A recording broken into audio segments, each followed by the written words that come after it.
Let's take up some of those issues with the Assistant Treasurer Michael Sukkar now, who joins us live from Canberra. Thanks for joining us, Michael. We'll come to childcare as a separate issue in a moment, but what do you make of this attack? We heard it from Anthony Albanese in question time today, that somehow the budget doesn't do enough for women. Is identity politics now got to be driven through the federal budget every year? Oh, look, I think the Leader of the Opposition and the Shadow Treasurer have been flailing around today. They have obviously gone down that path. They've also quite bizarrely criticised the government for putting on effectively an emphasis on younger workers and getting them back into the workforce through our hiring credit, which really focuses on 16 to 35-year-olds. So I think they're struggling, and in the interim they've taken quite a strange path. I mean, as the PM said in question time today, I think it's quite belittling to suggest that women aren't as invested in the health of small and medium businesses and tax cuts and prosperity for the economy more broadly. Let's remember, over the last 6 to 8 months, the 8 out of 10 workers who work in the private sector have really copped the major brunt of the pandemic. And what we announced last night was a suite of measures to assist those businesses to invest, to commit to their workforces and to grow their workforces. And women are just as invested in that as men. It seems to me that a lot of the critics, and it includes Labor now, are being very sexist in the way they frame this stuff. They look at the data and they say, I don't know, more women are in childcare or teaching and more men are in construction and more men have small businesses, and they say, therefore, it's sexist. Whereas if the measures themselves are gender blind, the whole idea is that women should be able to move into any sector of the economy they like. Yeah, Chris, look, as I said, I think the opposition leader and Shadow Treasurer have put in a woeful effort today. They've been flailing around on these issues. I don't think there's any credibility that can be given to the claims that they've been making. They've made similar criticisms in my own portfolio, Chris, with respect to a range of measures, whether it's the Home Builder program or the expansion of the First Home Loan Deposit Scheme, and they get whacked down pretty quickly when Tradeswomen Australia, for example, come out and say, well, sure, we're a small part of the industry, but don't discount women as being an important part of the construction industry as well. So I think they are, I think they're really struggling, and quite bizarre criticisms today, quite frankly. I think politically they're going to be on a winner with childcare, though. I think Anthony Albanese is flagging free childcare for a lot of Australians tomorrow night. Now, obviously, you're spending more money on childcare than ever before. There was a lot of free childcare rolled out temporarily during the pandemic. Don't you think politically this is a battle that's pretty much been lost? There's an expectation now on government just to massively increase childcare until it's available to all, probably certainly at modest income levels at no charge, no cost.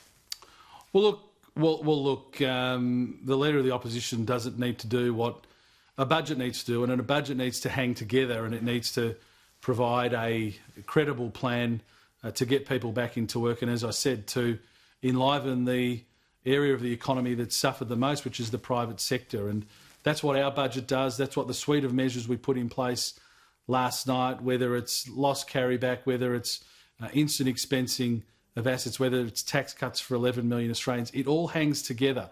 And I can understand an opposition that's struggling to find line and length in criticising the budget will try to pick the eyes of it, but the budget, it all hangs together.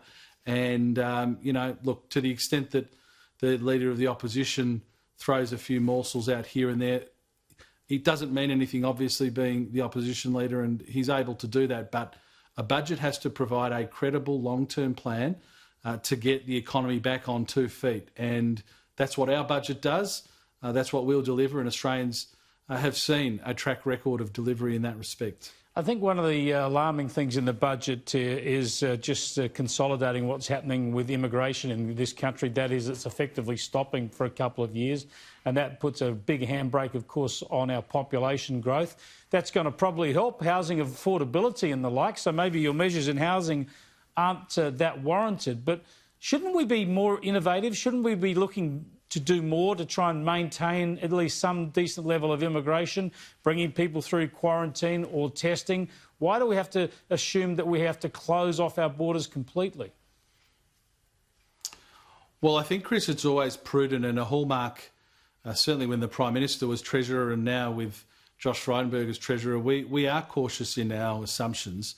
And the net overseas migration levels being where they're projected to be is not by design by the government. It's not a policy of the government. It's a consequence of the pandemic. And I think we have to be realistic about these things. Sure, there's a silver lining to every big dark cloud, and there will be, I'm sure, some great opportunities for first-home buyers, as there are as a result of decisions from this government with Home Builder or expanding the first home loan deposit scheme. But I think, Chris, it's better to err on the side of caution. I think the big mistake that we saw during the glory years of Rudd and Gillard was wildly optimistic assumptions, and to do that in relation to population growth as it relates to net overseas migration, I think wouldn't be right. So we're taking a cautious approach, but don't mistake that, Chris, for being a deliberate decision or design of the government. I think it's just an acceptance of what could happen and what is more likely than not to happen as a result of the pandemic, with the lack of free movement.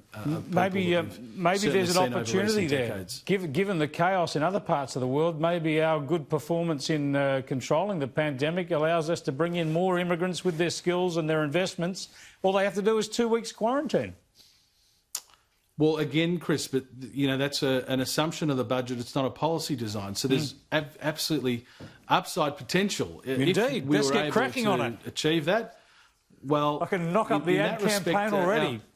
Get out of COVID-ridden Europe and North America. Bring your money to Australia. Well, I think the National Cabinet will, I'm sure, heed some of the wishes of the Prime Minister over time, that with respect to quarantine arrangements and maximising the quarantine, which will then maximise the number of people that we're able to bring through, there are some constraints there that we are grappling with particular states around the country. So, look, it's an ongoing issue to deal with, and there is no doubt, Chris, upside potential, but we're very cautious in the assumptions that we place in the budget. Michael, thanks for joining us. Good on you, Chris. Thanks so much.